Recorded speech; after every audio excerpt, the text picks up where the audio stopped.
Hello बच्चों, last video में हम लोगों ने क्या किया था? कंडक्टिविटी का वेरिएशन पढ़ा था, मोलर कंडक्टिविटी का विद डाइल्यूशन। ठीक है, variation of conductivity and molar conductivity with dilution हम पढ़ चुके हैं। कोलरॉश लॉ मैंने आपको पढ़ाया था, उससे रिलेटेड हमने न्यूमेरिकल्स किए थे, राइट। अब उसके आगे जो नेक्स्ट टॉपिक आता है आपका फेराडेज लॉज ऑफ इलेक्ट्रोलिसिस। ठीक है बच्चों, इलेक्ट्रोलिसिस इलेक्ट्रोलिटिक सेल में हम कराते हैं। इलेक्ट्रोलिटिक सेल क्या होता है ये मैं आपको पहले भी बता चुकी हूँ। इलेक्ट्रोलिटिक सेल और गैल्वेनिक सेल हमने पढ़ा था, एक बार फिर से बता देती हूँ मैं आप लोगों को। इलेक्ट्रोलिटिक सेल में आपको याद होगा हम क्या करते हैं, इस तरह से एक कंपार्टमेंट में दो इलेक्ट्रोड लगा देते हैं। ठीक है, पॉजिटिव और नेगेटिव, इनको कनेक्ट कर देते हैं। यहाँ पर इलेक्ट्रिसिटी पास करने के लिए लगा देते हैं। ये आपका प्लस हो गया, ये आपका माइनस हो गया। ठीक है बच्चों, ये एनोड है और ये कैथोड है। ठीक है, यहाँ पे हमने इलेक्ट्रोलाइट लिया है। सपोज़ हमने कोई भी एनायन कैटायन ले रखा है, सपोज़ कैटायन है ये, एनायन है ये। ठीक है, तो आपको पता है कि जो एनायन है वो will move towards anode, cation कहाँ जाएगा, कैटायन जाएगा कैथोड पर, जाकर डिपॉजिट हो जाएगा। तो अपोजिटली चार्ज इलेक्ट्रोड पर आयंस मूव करते हैं और वहाँ जाकर कैथोड पे हमें क्या मिलेगा, कैटायन जाके डिस्चार्ज हो जाएगा और एनायन जो है वो एनोड पर जाएगा और ऑक्सीडाइज होगा। तो ये हमने पढ़ा था इलेक्ट्रोलिटिक सेल में। ठीक है, अब ये आप ये देखो कि ये जो कैटायन है, ठीक है, अगर ये कोई मेटेलिक सॉल्ट है और मेटल जाके डिपॉजिट हो रहा है कैथोड पर, तो कितनी मेटल डिपॉजिट होगी कैथोड पर, इससे रिलेटेड फैराडेज ने कुछ लॉज दिए थे, दो लॉ दिए थे। फैराडे के दो लॉ होते हैं। ठीक है, अच्छा, इससे पहले मैं आपको एक एग्जांपल और सिखा देती हूँ कि ये तो हो गया इलेक्ट्रोलिटिक सेल। अगर हम इलेक्ट्रोलिसिस कर रहे हैं तो किस तरह से होता है, इसका एक यूज़ भी होता है बच्चों, रिफाइनिंग ऑफ मेटल्स के लिए। अगर हमें किसी मेटल को रिफाइन करना है, प्योरीफाई करना है, तो उसके लिए भी हम इलेक्ट्रोलिसिस का प्रोसेस यूज़ करते हैं। देखो किस तरह से करेंगे, एक आपकी बुक में दिया हुआ है, कॉपर है, इम्प्योर कॉपर को सपोज़ हमें प्योरीफाई करना है। इम्प्योर कॉपर को क्या करना है बच्चों, इम्प्योर कॉपर को हमें प्योरीफाई करना है। हमने क्या किया, हमने एक सेल लिया। ठीक है, यहाँ पर इसमें हमने जो हमारे पास जो इम्प्योर कॉपर का रॉड है, ठीक है, इम्प्योर कॉपर का रॉड है जिसको हमें प्योरीफाई करना है, उसका तो हम यहाँ पर बना देंगे एनोड।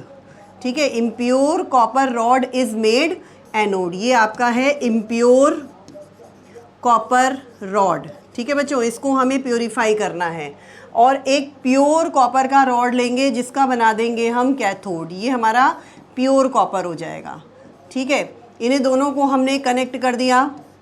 ये आपका प्लस हो गया, ये माइनस, प्लस माइनस, ये मैंने आपको बताया था कि एनोड जो होता है प्लस होता है इलेक्ट्रोलिटिक सेल में और कैथोड आपका होता है माइनस।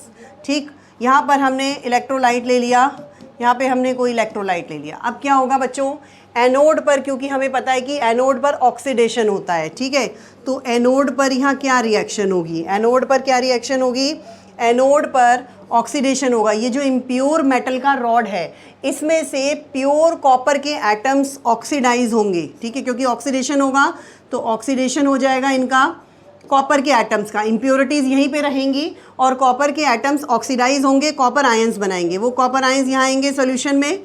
ठीक है, कॉपर आयन कहाँ मूव करेंगे, टुवर्ड्स कैथोड मूव करेंगे, कैथोड की तरफ जाएंगे, अपोजिट इलेक्ट्रोड की तरफ जाएंगे और कैथोड पर जाकर क्या होगा बच्चों, कैथोड पर जाकर ये डिस्चार्ज हो जाएंगे, कैथोड पर जाकर डिस्चार्ज हो जाएंगे। कॉपर आयंस यहाँ कैथोड पर गए और यहाँ पर इनका क्या हो गया, रिडक्शन हो गया, डिस्चार्ज हो गए, कॉपर एटम्स बन गए। अब ये जो कॉपर एटम्स बने ये बिल्कुल प्योर बने। इसमें से ऐसे प्योर कॉपर पूरा निकल के कहाँ डिपॉजिट हो जाएगा, कैथोड पे डिपॉजिट हो जाएगा, यहाँ डिपॉजिट हो जाएगा। ठीक है बच्चों, तो ये जो अमाउंट ऑफ मेटल डिपॉजिट होगा, कितना डिपॉजिट होगा, ये फैराडे का फर्स्ट लॉ था। ठीक है, फर्स्ट लॉ ऑफ फैराडे का देखो क्या था, मास ऑफ मेटल डिपॉजिटेड। ये जो मेटल का मास डिपॉजिट होगा at cathode is directly proportional to the quantity of electricity passing through the electrolyte. मतलब जितना ज़्यादा चार्ज आप पास करेंगे, जितनी ज़्यादा आप इलेक्ट्रिसिटी पास करेंगे, उतनी ज़्यादा मेटल डिपॉजिट होगी। Mass of metal deposited at cathode is directly proportional to the quantity of electricity passing through the electrolyte. ठीक है बच्चों, तो हम ये कह सकते हैं इसको कि जो मास है, mass of metal deposited is directly proportional to, किसके कहा है इन्होंने, Q के, क्वांटिटी ऑफ इलेक्ट्रिसिटी। इलेक्ट्रिसिटी किस फॉर्म में, चार्ज के फॉर्म में पास होती है। ठीक है, तो Q क्या है, Q है टोटल चार्ज, कितना चार्ज हमने पास किया, राइट। तो Q क्या है, चार्ज है। Q का एक फॉर्मूला होता है, Q आपको पता है होता है I into T. I into T, I क्या है बच्चों, I करंट है इन एम्पियर, करंट इन एम्पियर है। T जो है वो आपका टाइम इन सेकंड है। ठीक है, टाइम इन सेकंड्स है, ये ऐसा यूनिट्स में है दोनों। ठीक है बच्चों, अच्छा इसके बाद इसको हम एक प्रोपोर्शनलिटी कांस्टेंट यूज़ करते हैं, इक्वल में चेंज करेंगे, कांस्टेंट लगाया Z। ठीक है, ये Z लगाया। ठीक है, इसको इक्विवेलेंट कांस्टेंट भी हम कहते हैं, और इसकी जो वैल्यू है वो डिपेंड करेगी नेचर ऑफ मेटल पर। इसकी जो Z की जो वैल्यू है बच्चों, Z इज इक्वल टू होता है E अपॉन F। E क्या है यहाँ पर, E है यहाँ पर इक्विवेलेंट वेट। E क्या है यहाँ पर, E इक्विवेलेंट वेट है, और F फैराडे कांस्टेंट है। फैराडे कांस्टेंट आपको पता है 96500, लास्ट जो प्रीवियस वीडियोस हैं उसमें मैंने बताया था फैराडे कांस्टेंट क्या होता है। It is the charge on 1 mole electron. 1 mole electron के चार्ज को हम क्या कहते हैं, फैराडे कांस्टेंट कहते हैं। तो ये तो आपका फैराडे कांस्टेंट हो गया। और E क्या है बच्चों, E मैं यहाँ बता देती हूँ आपको, E है इक्विवेलेंट वेट। ठीक है, E है इक्विवेलेंट वेट। इक्विवेलेंट वेट कैसे निकलता है, इक्विवेलेंट वेट निकलता है बच्चों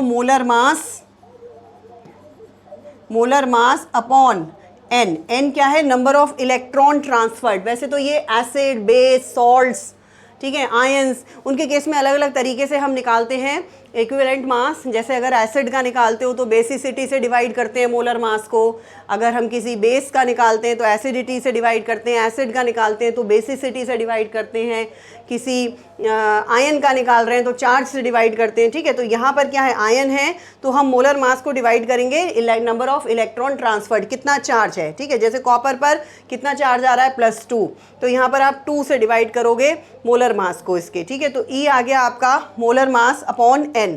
तो अगर हम यहाँ पर रख देते हैं मोलर मास को, हम M से डिनोट कर लेते हैं, upon N into F। F बच्चों आप जानते हो F क्या होता है, 96500 कूलम्स। ये हो गया आपका चार्ज, राइट। अब ये वैल्यू Z की वैल्यू अगर हम इसमें पुट कर दें तो हमारे पास जो फॉर्मूला आ जाएगा, ये क्या है, M mass of metal deposited. ठीक है बच्चों, ये है mass of metal deposited, that is equal to क्या हो जाएगा, Z की जगह रखा M/NF, और Q की जगह क्या रखेंगे हम, Q की जगह रखेंगे I इंटू टी। तो ये आपका फॉर्मूला बन जाएगा बच्चों। इस पर रिलेटेड न्यूमेरिकल्स भी आते हैं, इस पर रिलेटेड क्वेश्चन भी आते हैं। करेंगे अभी हम एक क्वेश्चन, इसको आप जल्दी से नोट कर लीजिए या स्क्रीनशॉट ले लीजिए। ये आपका है फैराडेज लॉज ऑफ इलेक्ट्रोलिसिस में फैराडे का फर्स्ट लॉ। ये जो हमने पढ़ा है बच्चों, ये क्या पढ़ा है हमने, ये फैराडे का फर्स्ट लॉ पढ़ लिया। उसमें ये फॉर्मूला पढ़ा है हमने, M is equal to capital M upon NF into I into T. ठीक है बच्चों, अब आता है second law. Second law Faraday's क्या है, when same amount of electricity is passed through different electrolyte. अगर डिफरेंट इलेक्ट्रोलाइट के सोल्यूशन से हम same amount of electricity pass कर रहे हैं, same amount of electricity pass कैसे हो जाएगी, हमने जो है करंट पास करेंगे सेम टाइम तक। ठीक है, I सेम है और T सेम है तो चार्ज भी सेम पास होगा। ठीक, सेम पास करते हैं तब जो mass of the substances deposit होता है is directly proportional to their equivalent weights. जैसे देखो, इसमें आप ऐसे समझ सकते हो जैसे हमने 2 सेल ले लिए इस तरह से। ठीक है, एक हमने कॉपर ले लिया, एक जिंक ले लिया बच्चों। ठीक है, एक हमने कॉपर ले लिया और एक हमने ये जिंक ले लिया। ठीक है, अलग अलग ले लिया हमने, ये वाला जिंक हो गया और ये वाला कॉपर हो गया। इन्हें आपने कनेक्ट कर दिया। ठीक है, इन्हें आपने कनेक्ट कर दिया, दोनों को सीरीज़ में कनेक्ट कर दिया, ये सीरीज़ में कनेक्ट कर दिया। अब इसमें जो आप करंट पास करेंगे, वो क्या होगा, सेम करंट पास होगा। तो इसमें जो मेटल डिपॉजिट होगा, जो यहाँ कैथोड पे दोनों में जो मेटल डिपॉजिट होगा वो डायरेक्टली प्रोपोर्शनल किसके होगा, दोनों की इक्विवेलेंट मास के। जैसे M1, अगर हम इसको M1 मान लें, इसका जो मास डिपॉजिट हो रहा है वो M1 है सपोज, और यहाँ जो मास डिपॉजिट हो रहा है वो सपोज M2 है। तो M1 is directly proportional to E1, E1 is the equivalent mass. Equivalent weight मैंने अभी आपको बताया कैसे निकलता है, molar mass upon number of electron transfer. ठीक, तो M1 is directly proportional to E1 हो जाएगा, M2 is directly proportional to E2। अगर हम इन दोनों को डिवाइड करेंगे तो प्रोपोर्शनलिटी कांस्टेंट क्या होंगे, कैंसिल हो जाएंगे। तो ये फॉर्मूला आ जाएगा M1 by M2 is equal to E1 by E2। ठीक है बच्चों, ये आपका है सेकेंड लॉ ऑफ फेराडेज। तो फेराडे के दोनों लॉज पढ़ लिए। ऑल्दो सेकेंड लॉ पर कोई न्यूमेरिकल नहीं है, एनसीईआरटी में कोई क्वेश्चन नहीं आता है इस पर बेस्ड। जो फर्स्ट आपने पढ़ा है फर्स्ट लॉ, उस पर बेस्ड न्यूमेरिकल आएगा। उसका मैं एक क्वेश्चन आपको करा देती हूँ। ये एनसीईआरटी की एक्सरसाइज का क्वेश्चन है बच्चों। ठीक, क्या क्वेश्चन है, a solution of nickel nitrate.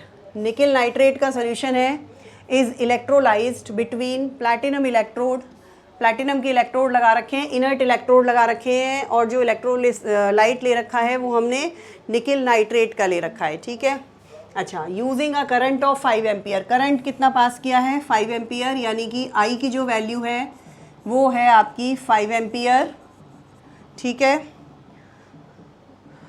For 20 minutes, time आपको दिया हुआ है 20 मिनट। इसमें ये ध्यान रखना है बच्चों, टाइम को आपको हमेशा इसमें सेकंड में लेना है। अगर मिनट में दिया हुआ है तो आप इसको चेंज करेंगे, तो 20 इंटू क्या हो जाएगा 60 सेकेंड्स। ठीक है बच्चों, ये हो गया टाइम। इसके बाद आ जाता है, पूछा क्या है, what mass of nickel. Nickel का मास डिपॉजिटेड पूछा है, यानी कि आपसे क्या पूछा है, आपसे पूछा है M, mass of the metal deposited, ये पूछा है। ठीक है, एट द कैथोड। मैंने अभी जो आपके लिए फॉर्मूला बताया, M is equal to molar mass by NFI into T, ये फॉर्मूला है बच्चों। इसमें आप वैल्यू पुट कर दीजिए, क्या आ जाएगा, molar mass, atomic mass nickel का हमें कितना दिया हुआ है, 58.7 दिया हुआ है। ठीक है बच्चों, यहाँ पे हम रख देंगे 58.7 N। निकिल की अगर रिएक्शन आप देखोगे तो ये होगी रिडक्शन की रिएक्शन, इस तरह से रिडक्शन होगा निकिल का। ठीक है, तो नंबर ऑफ इलेक्ट्रॉन ट्रांसफर्ड कितना है, 2। तो यहाँ पर N की वैल्यू हो जाएगी 2। फेराडे कांस्टेंट आपने रखा 96500 इंटू आई की वैल्यू क्या गिवन है, 5 एम्पियर है, यहाँ पे रखा 5, और टाइम आपने रखा 20 इंटू 60, सेकेंड में चेंज करके रखना है। ये आपके पास मास ऑफ मेटल डिपॉजिटेड, इसको आप सॉल्व कर लीजिएगा। ये आपके पास मास आ जाएगा, कैथोड पे कितना निकिल डिपॉजिट होगा। ठीक है, ये आप कैलकुलेट कर पाएंगे। तो ये फैराडे के 2 लॉज हैं, और बेटा इसी फॉर्मूले पर बेस क्वेश्चंस आते हैं। और भी दिए हुए हैं, वो जब हम एक्सरसाइज के क्वेश्चन करेंगे मैं तब करा दूंगी, आप करके भी देख सकते हैं। ठीक है, चलिए नेक्स्ट आगे चलते हैं। नेक्स्ट जो टॉपिक है हमारा वो है products of electrolysis. Product of electrolysis का मतलब है जब हम इलेक्ट्रोलिसिस करते हैं तो हमें क्या प्रोडक्ट मिलेगा, कैथोड पे क्या मिलेगा, एनोड पे क्या मिलेगा, ये किस चीज़ पर डिपेंड करता है। ठीक, तो कई सारी चीज़ें होती हैं जिन पर ये डिपेंड करता है। जैसे फर्स्ट तो है मटेरियल टू बी इलेक्ट्रोलाइज, सबसे पहले तो जिसका आप इलेक्ट्रोलिसिस कर रहे हो। ठीक है, सबसे पहले जिसका आप इलेक्ट्रोलिसिस कर रहे हो। दूसरा नेचर ऑफ इलेक्ट्रोड्स। ठीक है, इलेक्ट्रोड का नेचर, मतलब कि कई बार ऐसा होता है कि इलेक्ट्रोड इनर्ट है तो वो रिएक्शन में कोई पार्टिसिपेशन नहीं कर रहा है। लेकिन कभी कभी ऐसा भी हो सकता है कि इलेक्ट्रोड रिएक्टिव हो। अगर इलेक्ट्रोड रिएक्टिव है तो वो रिएक्शन में पार्टिसिपेट करेगा और उससे कैथोड और एनोड का प्रोडक्ट बदल सकता है। ठीक है, तो नेचर ऑफ इलेक्ट्रोड्स क्या है, इनर्ट है या रिएक्टिव है। दूसरा थर्ड पॉइंट है presence of any other oxidising और reducing species in the solution. जो सोल्यूशन है जिसका आप इलेक्ट्रोलिसिस कर रहे हो उसमें जो आपका इलेक्ट्रोलाइटिक मटेरियल है उसके अलावा भी कोई और सब्सटेंस, कोई ऑक्सीडाइजिंग स्पीशीज या कोई रिड्यूसिंग स्पीशीज प्रेजेंट है तो वो भी मिल सकती है हमें कैथोड या एनोड पर। ठीक है, वो डिपेंड करता है रिएक्शन पर। अभी उसका हम एक एग्जाम्पल पढ़ेंगे। जैसे देखो for example molten sodium chloride. अगर आप मोल्टन सोडियम क्लोराइड लेते हो तो इसमें देखो जब आप करंट पास करोगे इसका इलेक्ट्रोलिसिस होगा तो कैटायन बनेगा सोडियम और एनायन बनेगा क्लोराइड आयन। ठीक है बच्चों, अब सोडियम आपने देखा, सोडियम कहाँ जाएगा, सोडियम जाएगा कैथोड पर। सोडियम कहाँ जाएगा? कैथोड पर जाएगा। कैथोड पर जाकर सोडियम आयन डिस्चार्ज हो जाएगा। इसमें दो ही आयन है क्योंकि मोल्टन NaCl में एक कैटायन है, एक एनायन है, और कोई ऑक्सीडाइजिंग रिड्यूसिंग स्पीशीज प्रेजेंट नहीं है। तो कैथोड पर एक ही स्पीशीज जाने के लिए हमारे पास है सोडियम आयन। ये सोडियम आयन कैथोड पे गया, डिस्चार्ज हो गया, सोडियम मेटल इसने बना दिया। ठीक है, एनोड पर क्या होगा बच्चों? एक ही एनायन है हमारे पास, क्लोराइड आयन। तो एनोड पर ये जाएगा और वहाँ जाकर ये क्या होगा? ये ऑक्सीडाइज हो जाएगा, क्लोरीन एटम बनाएगा, इलेक्ट्रॉन। अब क्योंकि Cl एटम कुछ नहीं होता, Cl2 होता है, इसको ऐसा करते हैं 2 से मल्टीप्लाई कर देते हैं तो ये Cl2 हो जाएगा, यहाँ पे 2 इलेक्ट्रॉन हो जाएंगे। ठीक है, तो क्लोरीन बन गया। तो हमें जब मोल्टन NaCl का इलेक्ट्रोलिसिस जब हम करते हैं तो हमें कैथोड पर सोडियम मिलता है और एनोड पर क्लोरीन मिलता है। ठीक है बच्चों, अब मान लीजिए हम कर रहे हैं, अब दूसरा एग्जाम्पल देखो एक्वस NaCl का। अगर हम इलेक्ट्रोलिसिस कर रहे हैं एक्वस NaCl, एक्वस NaCl का मतलब है NaCl के साथ साथ इसमें वाटर भी प्रेजेंट है। ठीक है, क्या प्रेजेंट है? NaCl के साथ साथ इसमें वाटर भी प्रेजेंट है। तो जब आप देखो कैथोड पर जाने के लिए अब वाटर है, वाटर डिसोशिएट होगा किस में? H आयन में और OH आयन में। ठीक है, वाटर कैसे डिसोशिएट होगा? H आयन बनाएगा या OH आयन और OH आयन बनाएगा। तो कैटायन आप देख रहे हो, दो हो गए कैटायन, एक हाइड्रोजन आयन हो गया और एक सोडियम आयन हो गया। तो दो कैटायन होंगे, तो दोनों के रिडक्शन की जो रिएक्शन है वो हमने लिखी। पहले हमने लिखी सोडियम अगर जाता है उसका रिडक्शन होगा, उसका E0 है -2.71 वोल्ट, और हाइड्रोजन अगर जाता है तो उसका E0 कितना है? 0.0 वोल्ट। ठीक है, तो E0 पर डिपेंड करता है। आपको पता है E0 की वैल्यू रिडक्शन के केस में, E0 की वैल्यू जिसकी ज़्यादा होती है वो रिएक्शन ज़्यादा स्पॉन्टेनियस है। ठीक है, तो the reaction with higher value of E0 will be preferred at cathode. Cathode पर क्या होगा? रिएक्शन विद हायर वैल्यू, ठीक है, of E0 is higher value of E0, higher value of E0 is preferred. वो प्रिफर होती है क्योंकि वो ज़्यादा आसानी से हो जाती है। ठीक है, प्रिफर्ड एट कैथोड। कहाँ पर? कैथोड पर बच्चों, ये ध्यान रखना, कैथोड पर। तो कौन सी रिएक्शन प्रेफर होगी? इसका E0 ज़्यादा है हाइड्रोजन आयन के रिडक्शन के लिए, तो ये ज़्यादा आसानी से हो रही है रिएक्शन, इसलिए कैथोड पर हमें क्या मिलेगी? हाइड्रोजन मिलेगी। ठीक है, अभी आपने देखा जब हम मोल्टन NaCl का कर रहे थे तो कैथोड पे हमें क्या मिल रहा था? हमें सोडियम मिल रहा था। अब हम जब एक्वस NaCl का कर रहे हैं तो हमें कैथोड पर क्या मिल रहा है? हमें कैथोड पर हाइड्रोजन मिल रही है। तो प्रोडक्ट क्या हुआ? प्रोडक्ट बदल गया। ठीक है बच्चों, अच्छा ऐसे ही एनोड पर देखो क्या पॉसिबिलिटी है। एनोड पर क्लोराइड आयन भी जाके ऑक्सीडाइज हो सकता है, वाटर भी जाके ऑक्सीजन बना सकता है, दोनों पॉसिबिलिटी हैं। E0 की वैल्यू देखते हैं। अब E0 क्लोरीन के ऑक्सीडेशन के लिए E0 की वैल्यू 1.36 है और वाटर के लिए कितनी है? 1.23 वोल्ट है। अब वैसे तो देखा जाए तो एट एनोड पर जो रिएक्शन होती है विद लोअर वैल्यू, क्योंकि ये रिडक्शन पोटेंशियल्स हैं और ये रिएक्शन क्या है? ये ऑक्सीडेशन का रिएक्शन है, तो उल्टा हो जाएगा। आप अगर इसका ऑक्सीडेशन पोटेंशियल निकालोगे तो उल्टा करोगे ना। ठीक है, साइन को चेंज करोगे। तो इसलिए यहाँ पे तो हायर वैल्यू कैथोड पर प्रेफर हो रही थी, लेकिन एनोड पर रिएक्शन विद लोअर वैल्यू, ठीक है, lower value of E0 is preferred. ठीक है, प्रेफर तो बच्चों लोअर वैल्यू वाली ही होती है। तो उसके अकॉर्डिंग बनना तो क्या चाहिए? बनना तो बच्चों ऑक्सीजन चाहिए, लेकिन बन क्या रहा है? बन ऑक्सीजन नहीं रहा है, क्योंकि इसके लिए ओवर पोटेंशियल हमें लगानी पड़ती है। कुछ रिएक्शंस ऐसे होते हैं बच्चों जो फिजिबल होते हैं, स्पॉन्टेनियस तो है, हो तो रहा है, लेकिन काइनेटिकली इतना स्लो है, वो इतना स्लो है कि वो ऐसा लगता ही नहीं है हमें कि रिएक्शन हो रहा है, वो इतना धीरे होता है, तो उसके होने का कोई फ़ायदा नहीं है। ठीक है, तो उसके लिए अब अगर उस ऐसे रिएक्शन को अगर हमें सपोज फास्ट कराना है तो हमें ओवर पोटेंशियल लगाना पड़ेगा, ओवर वोल्टेज लगाना पड़ेगा। ठीक है ना, तो इसमें यही केस है कि बननी तो चाहिए ऑक्सीजन, लेकिन इसके लिए हमें ओवर पोटेंशियल लगाना पड़ेगा, क्योंकि ये रिएक्शन काइनेटिकली बहुत स्लो है। So due to over potential, ये ध्यान रखना बच्चों, due to over potential of oxygen, oxygen की ओवर पोटेंशियल की वजह से ऑक्सीजन नहीं बनता है, क्या बनता है? क्लोरीन ही फिर बनेगा। क्लोरीन इज ऑब्टेन्ड, क्लोरीन ही हमें मिलेगा कहाँ पर? At anode. ठीक है बच्चों, तो ये प्रोडक्ट्स हो गए।